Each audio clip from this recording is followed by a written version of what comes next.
ప్రపంచ వాణిజ్య ఒప్పందం తరువాత అందులోని సభ్య దేశాల మధ్య ఎగుమతి దిగుమతులు వ్యాపారాలు సులభమయ్యాయి. ఫలితంగా ప్రయోజనాలతో పాటు కొన్ని నష్టాలు కూడా వచ్చాయి. గతంలో మన వ్యవసాయ ఉత్పత్తుల ధరలు ప్రధానంగా దేశీయ మార్కెట్ పరిస్థితులపై ఆధారపడి ఉండేవి. అందువల్ల ధరల హెచ్చుతగ్గుల తీవ్రత తక్కువగా ఉండేది. కానీ నేటి పరిస్థితుల్లో వ్యవసాయ ఉత్పత్తుల ధరలను ప్రపంచ మార్కెట్లపై ఆధారపడి నిర్ణయిస్తున్నారు. 2015లో మిర్చి పంట దిగుబడి చైనాలో 15% తక్కువగా వచ్చింది. దీంతో మన దేశం నుంచి మిర్చి ఎగుమతులు పెరగటం వల్ల కిలో మిర్చి ధర 150 రూపాయలకు చేరింది. గతేడాది అధిక ధర గిట్టుబాటు కావడంతో ఈసారి మిర్చి పంట సాగు విస్తీర్ణం 40% మేర పెరిగింది. దీంతో దిగుబడి కూడా పెరిగింది. కానీ ఈ సంవత్సరం చైనాలో మిర్చి పంట దిగుబడి సాధారణ స్థాయిలో ఉంది. ఫలితంగా మన దేశం నుంచి ఎగుమతులు తగ్గాయి. దీంతో డిమాండ్ తక్కువై సరఫరా ఎక్కువ కావడంతో ప్రస్తుతం మిర్చి ధర కనిష్ట స్థాయికి చేరుకుంది. మిర్చి సాగు ఉత్పత్తిలో మన దేశం 36% వాటాతో ప్రపంచంలో మొదటి స్థానంలో ఉంది. తెలుగు రాష్ట్రాల విషయానికి వస్తే 56% వాటాతో దేశంలోనే అగ్రస్థానంలో నిలుస్తున్నాయి. సాధారణంగా పంట మీద దృష్టి సారించే రైతులకు వాటిని ప్రాసెసింగ్ చేయాలనే దానిపై అవగాహన తక్కువ. ప్రభుత్వాలు ప్రోత్సహిస్తున్నా తగినంత స్థాయిలో ఆదరణ కనిపించడం లేదు. వివిధ రకాల ప్రోత్సాహకాలు ఉన్నా పరిశ్రమ ఏర్పాటుకు ముందుకు రావటం లేదు.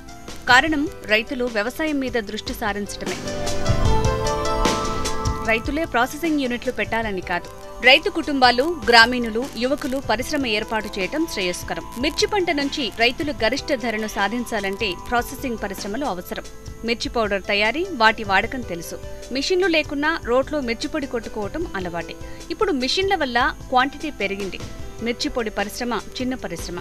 గంటకు 25 కేజీల ఉత్పత్తి సామర్థ్యం గల కారంపొడి తయారీ పరిశ్రమను 25 లక్షలతో ఏర్పాటు చేసుకోవచ్చు.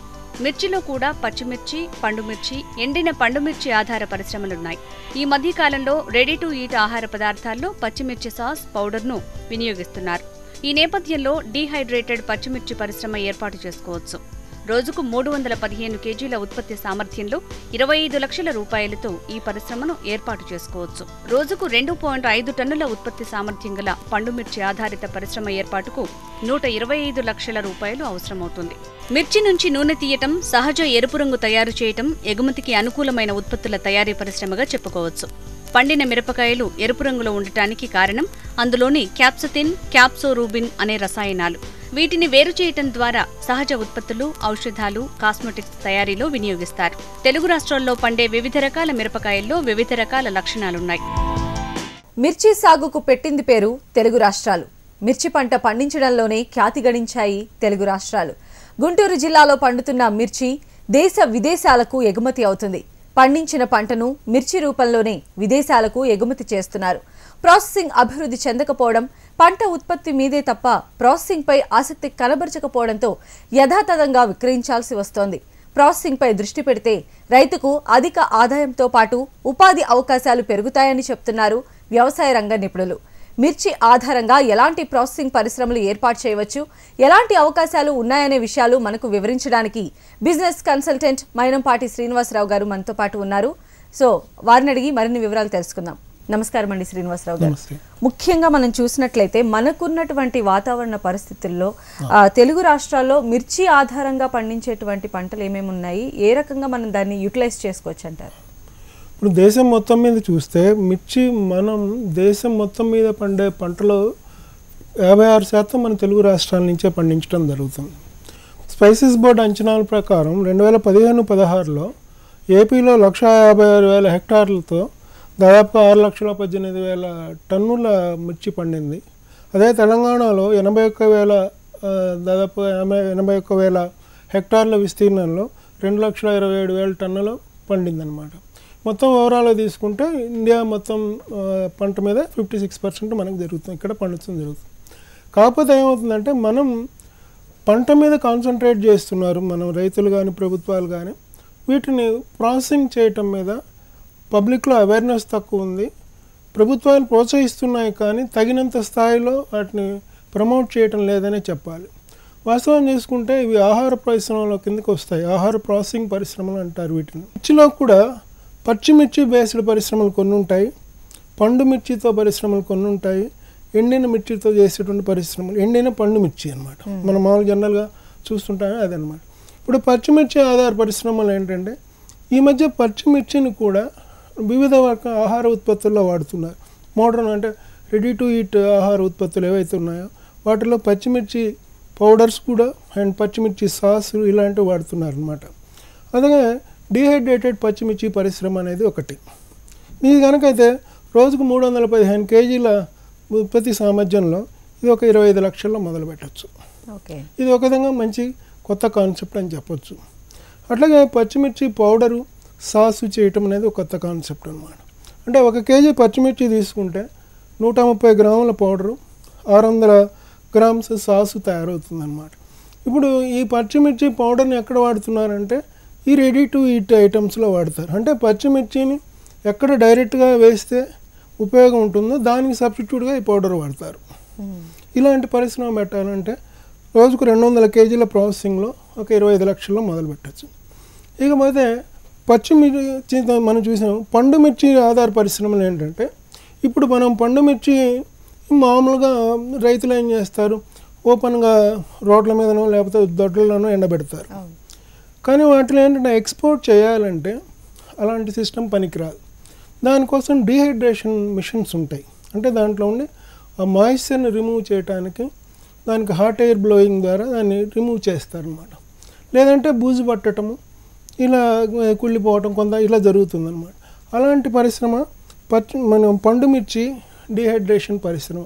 తర్వాత ఎండుమిర్చి ఆధార పరిశ్రమ. ఎండుమిర్చి ఆధార పరిశ్రమలో మొట్టమొదటి మన కారప్పొడి. ఇది అందరికీ తెలిసిందే.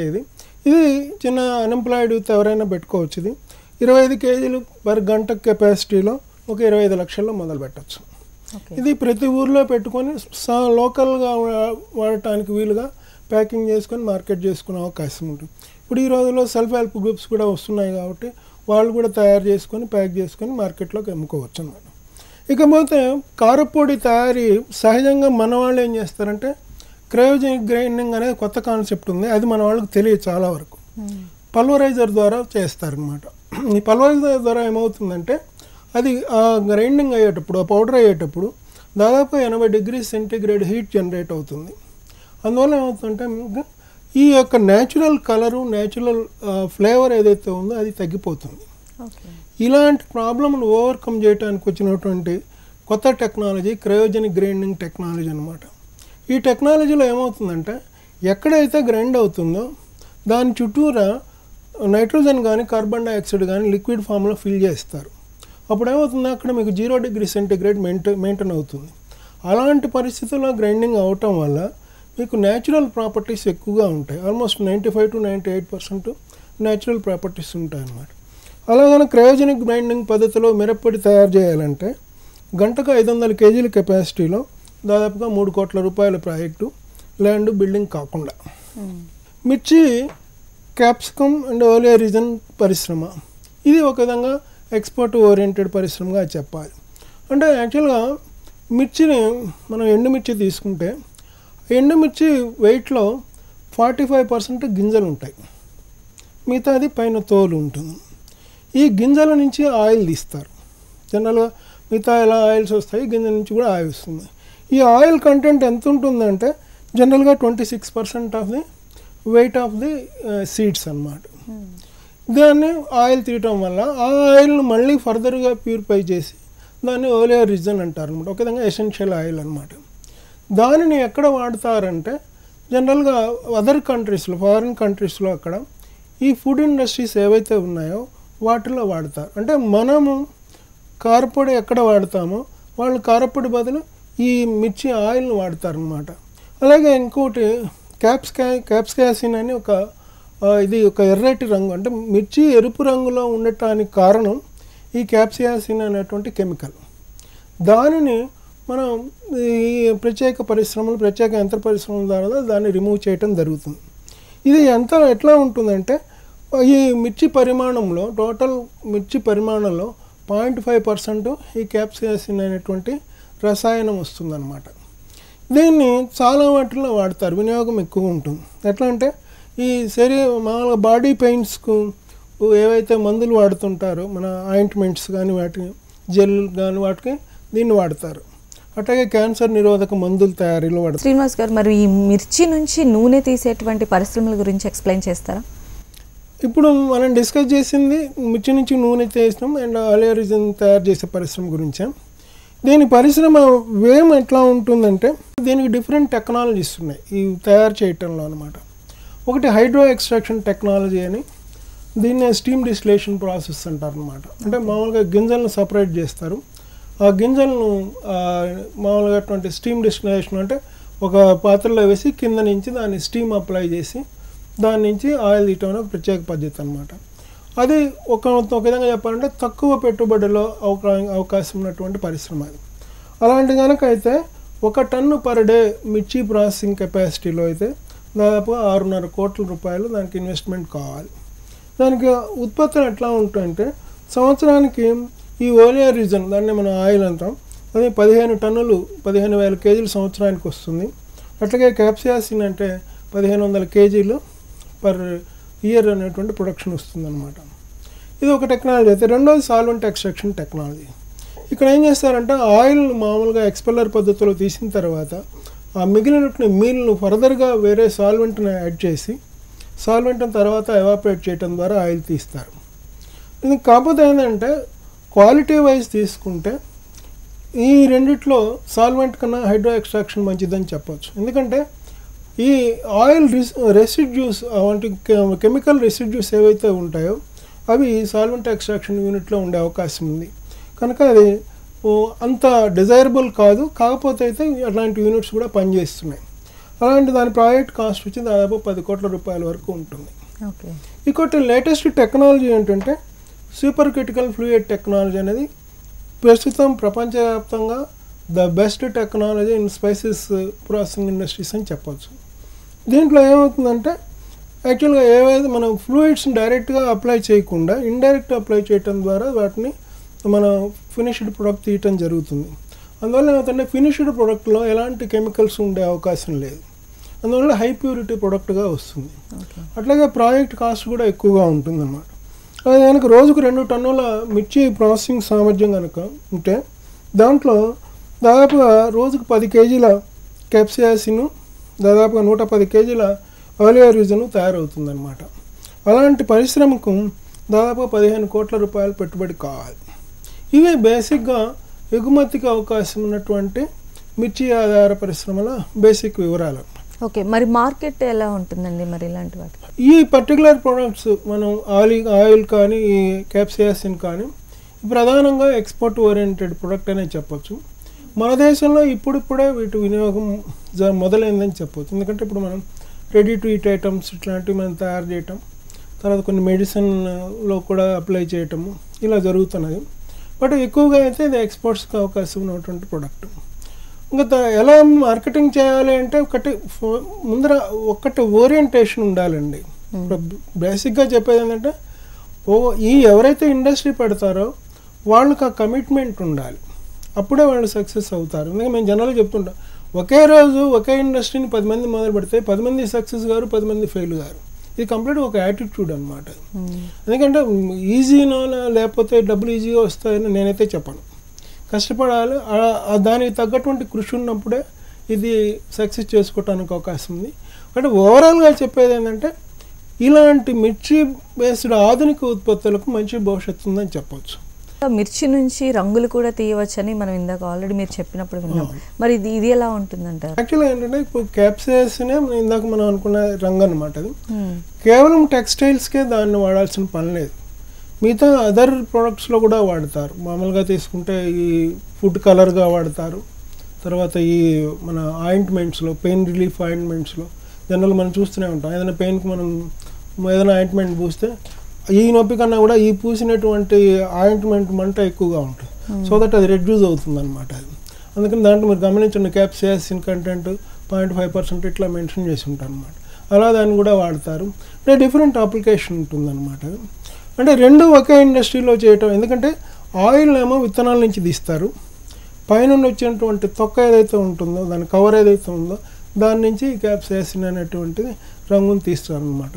రెండింటికి మంచి డిమాండ్. వాస్తవం దాని ప్రైస్ అది చూస్తే ఎక్స్పోర్ట్ ప్రైస్ న్యాచురల్ క్యాప్సియాసిన్ 100% దిగనకైతే యూకేకి ఎక్స్పోర్ట్ చేశారు నవంబర్ 21వ తారీఖు 2016లో.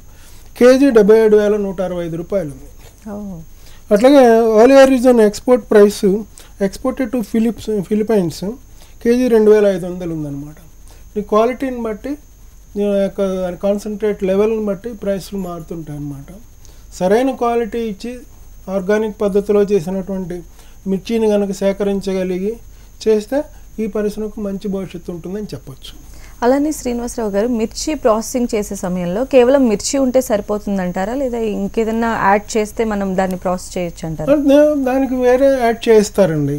ఇప్పుడు ఇందాక మీకు సాల్వెంట్ ఎక్స్ట్రాక్షన్ ఉంటుంది, దాంట్లో సాల్వెంట్స్ ఉంటాయి. ఆ సాల్వెంట్స్ యాడ్ చేయటం ఇది కంప్లీట్గా టెక్నికల్ ప్రాసెస్ అనమాట. అదంటే తయారు చేయటం ఒక ఎత్తు అయితే దాని ప్రిజర్వేషన్ ఇంకొక ఎత్తు అనమాట. ఎందుకంటే ఆ ప్రిజర్వేషన్ అప్పుడు కూడా ఎంతో కొంత ప్రిజర్వేటివ్ వాడటం అది జరుగుతుంది. సో టెక్నికల్ ఇప్పుడు కేవలం ఇది ఒక్కటే సరిపోదు, అవి కూడా ఆటోమేటిక్గా వాడటం. తెలుగు రాష్ట్రాల్లో కూడా మిర్చి పండించినటువంటి రైతు ఎలాంటి సర్కమ్స్టాన్సెస్ ఫేస్ చేస్తున్నాడో మనం చూస్తూనే ఉన్నాం. మరి ఆ పంట పండించేటువంటి రైతు ఇలాంటి ఆల్టర్నేట్ ఖచ్చితంగా ఆలోచించాల్సిన అవసరం ఉందంటారు? ఖచ్చితంగా ఉంది. కాకపోతే ఏంటంటే రైతులే నేరుగా టేకప్ చేయటం అంటే కొద్ది కష్టమైన విషయమే.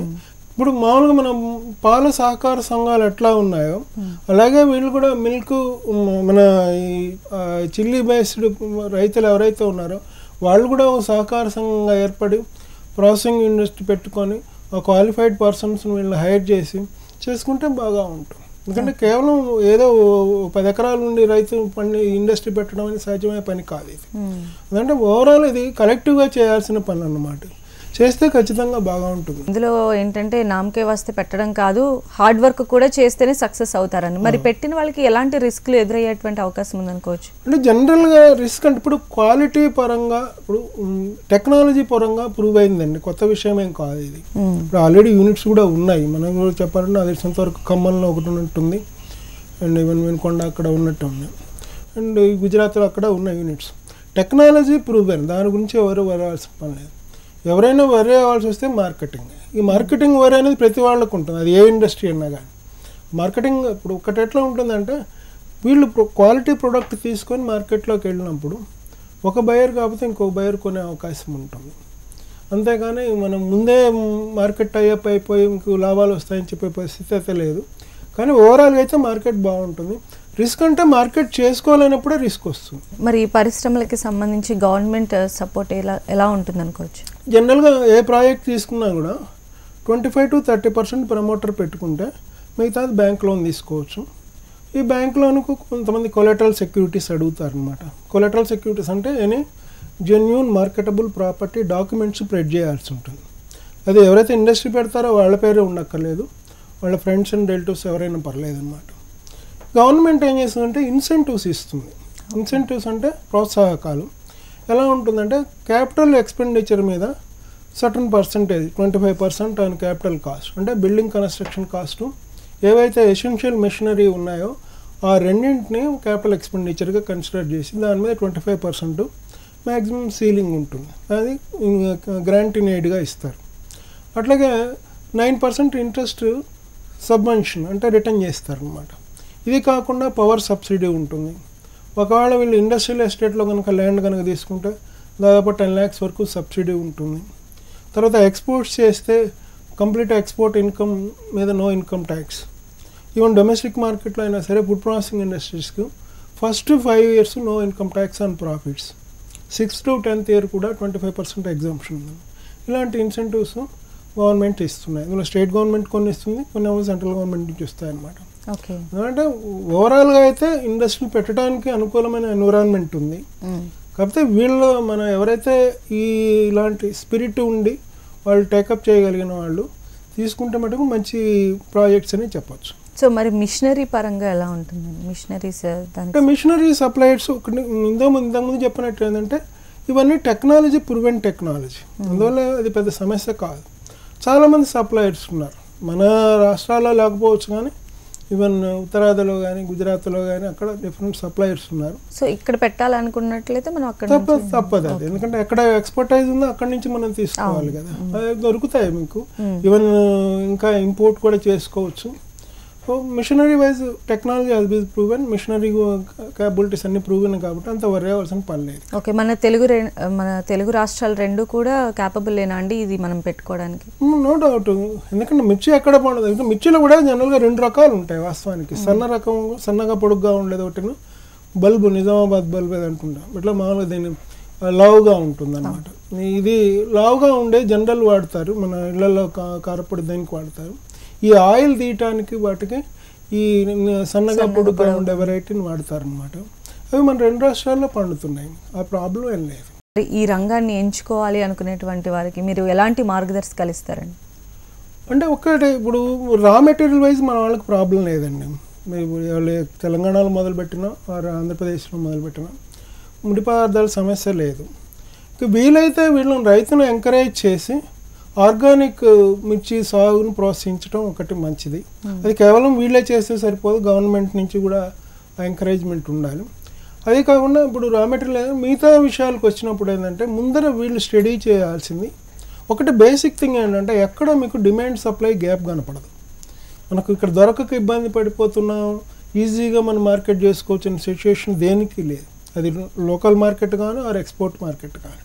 అందువల్ల అంటే మనం రా మెటీరియల్ ఎక్కువగా కనుక ఎవరైతే ఇండస్ట్రీ ప్లాన్ చేస్తారో వీళ్ళు రైతు కుటుంబాల నుంచి వచ్చిన వాళ్ళు కనుకైతే వాళ్ళ దగ్గర ఈ రా మెటీరియల్ ఉంటుంది కాబట్టి కాంపిటీటర్ కన్నా కూడా కొద్దిగా తక్కువలో వీళ్ళకు కాస్ట్ ఆఫ్ ది ప్రొడక్షన్ పడే అవకాశం ఉంటుంది. అందువల్ల అంటే ఒక క్వాలిటీ ప్రోడక్ట్ కాంపిటీటర్ కన్నా కొద్దిగా తక్కువలో ఇచ్చే అవకాశం కూడా ఉంటుంది కాబట్టి అప్పుడు సక్సెస్ అవకాశాలు ఎక్కువగా ఉంటాయి. అందువల్ల ఏమవుతుందంటే వీళ్ళు మెయిన్ అది చూజ్ చేసుకోవాలి. అలాగే వాళ్ళు కొత్త కాన్సెప్ట్స్, కొత్త మార్కెట్స్ను ఎత్తుక్కోవటం వాళ్ళు ప్రయత్నాలు చేయాల్సి ఉంటుంది. Okay, thank you so much అండి శ్రీనివాస్ గారు. ఈరోజు ఎవరైతే మిర్చి ఆధారిత పరిశ్రమల గురించి ఎవరైతే ఎదురు చూస్తున్నారో దాని గురించి డీటెయిల్స్ చాలా చక్కగా ఎక్స్ప్లెయిన్ చేశారు. థ్యాంక్ యూ సో మచ్ అండి. ఇది ఇవాల్టి నేల తల్లి ప్రత్యేక కార్యక్రమం. నమస్కారం.